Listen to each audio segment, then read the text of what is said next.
Hey guys, Priscilla here. Always here to help you save some time and money in the kitchen.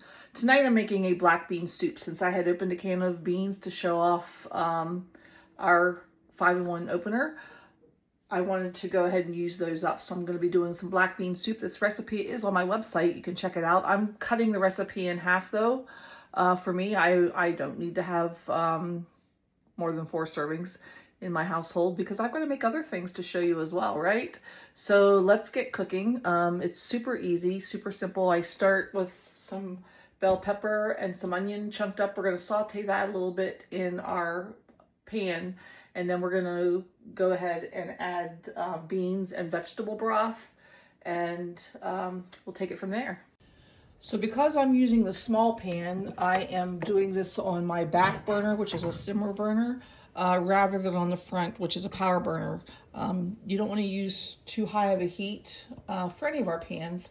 It doesn't take much heat because they cook so quickly and so evenly.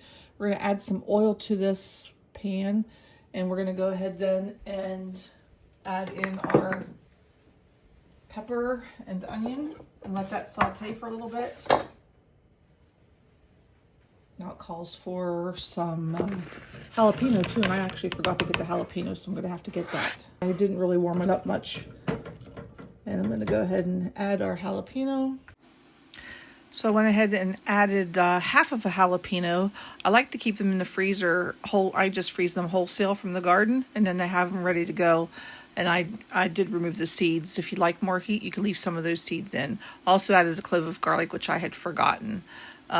Then you're ready to add the vegetable broth and cumin and a bay leaf, and you're going to let that simmer for a few minutes. So once you've simmered that for a little bit to soften the vegetables, go ahead and you can use an immersion blender or a regular blender to puree that some.